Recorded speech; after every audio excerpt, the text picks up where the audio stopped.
നമസ്കാരം. വെള്ളി നക്ഷത്രത്തിലേക്ക് സ്വാഗതം.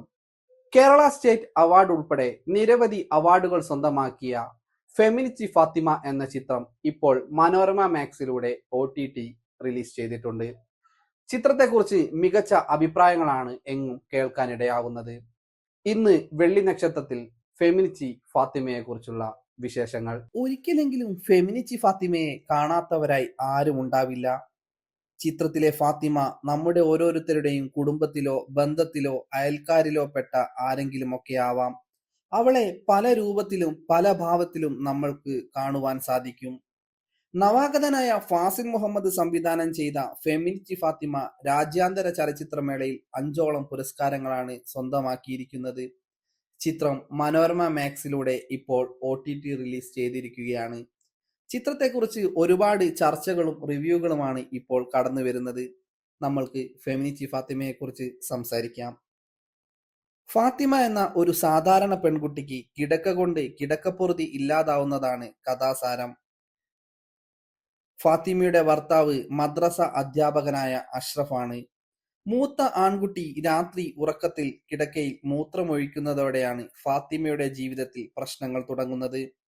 കിടക്ക വൃത്തിയാക്കുന്നതിനായി ഫാത്തിമ അതെടുത്ത് വെളിയിലിടുന്നു. അതിൽ ഒരു നായ കയറി വൃത്തികേടാക്കുന്നു. ഫാത്തിമയുടെ ജീവിതത്തിലെ വലിയ പ്രശ്നങ്ങളാണ് പിന്നീട് അങ്ങോട്ട് ഉണ്ടാകുന്നത്. കിടക്കയില്ലാതെ കിടക്കാൻ ഫാത്തിമയ്ക്ക് വലിയ ബുദ്ധിമുട്ടാണ്. ഭർത്താവിന്റെ സമ്മതമില്ലാതെ പുറത്തിട്ട കിടക്ക എടുത്ത് ഉപയോഗിക്കാനും അവൾക്ക് കഴിയുന്നില്ല. തുടർന്ന് ഒരു കിടക്കയ്ക്കായി പൊന്നാനിക്കാരിയായ ഫാത്തിമ നടത്തുന്ന ശ്രമങ്ങളാണ് ചിത്രം പറഞ്ഞു പോകുന്നത്. ചിത്രത്തിൽ കിടക്കയ്ക്ക് വലിയ പ്രാധാന്യമാണുള്ളത്. കിടക്കയെ ബിംബമായി അവതരിപ്പിച്ച് തനിക്ക് ചുറ്റുമുള്ളവരുടെ കഥ പറയാനാണ് സംവിധായകൻ ശ്രമിച്ചിരിക്കുന്നത്. സമൂഹത്തിലെ പലതരത്തിലെ മേൽക്കോയ്മകളും അതിൽ പിടിച്ചു നിൽക്കുന്നവരെയും ഒക്കെ ചിത്രം പ്രതിനിധീകരിക്കുന്നു. സമൂഹത്തിൽ സ്ഥിരമായി നടക്കുന്ന ഇത്തരം വിഷയങ്ങളിൽ സത്യത്തിൽ ജാതി മത ഭേദങ്ങൾ ഒന്നും തന്നെയില്ല. നമ്മുടെ സമൂഹത്തിന്റെ പല കോണുകളിലുള്ള ചില കുടുംബങ്ങളുടെ നേർക്കാഴ്ചയാണ് ചിത്രം എന്ന് പറയാം.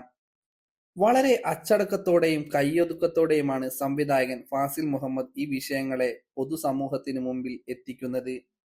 പേരിലെ മതം ഒരിക്കലും ഒരു മതവിഭാഗത്തെ മാത്രം സൂചിപ്പിക്കുന്നതല്ല. പകരം പലയിടത്തും നടക്കാനിടയുള്ള ഒരു കാര്യത്തെ ആക്ഷേപഹാസ്യ രൂപത്തിലൂടെ അവതരിപ്പിക്കുക മാത്രമാണ് ചെയ്തത്.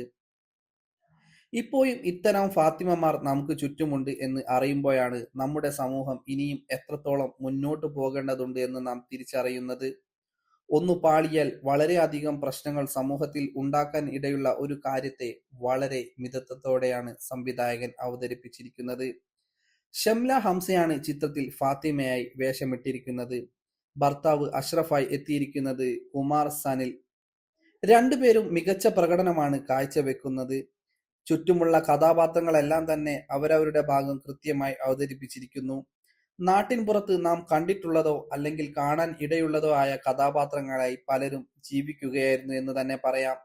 ഭർത്താവിന്റെ അടിമത്തത്തിൽ നിന്ന് ഒടുവിൽ അല്പം ഒന്ന് നിവർന്നു നിൽക്കാൻ ശ്രമിച്ച ഫാത്തിമയ്ക്ക് അവളുടെ ഭർത്താവ് നൽകുന്ന പേരാണ് ഫെമിനിച്ചി ഫാത്തിമ. ചലച്ചിത്രമേളയിലെ മത്സര വിഭാഗത്തിൽ മികച്ച ചലച്ചിത്രത്തിനുള്ള പുരസ്കാരവും മികച്ച മലയാള ചിത്രത്തിനുള്ള നെറ്റ്പാക് പുരസ്കാരവും ഉൾപ്പെടെ 5ഓളം അവാർഡുകളാണ് ചിത്രം കരസ്ഥമാക്കിയത്. ഒപ്പം മികച്ച പ്രേക്ഷക സ്വീകാര്യതയും. ഇനിയും 1000 ഫെമിനിച്ചി ഫാത്തിമമാർ ഉണ്ടാവട്ടെ എന്ന് ആശംസിച്ചുകൊണ്ട് മറ്റൊരു സിനിമയുടെ വിശേഷവുമായി വരുന്നത് വരെ എല്ലാവർക്കും നന്ദി, നമസ്കാരം.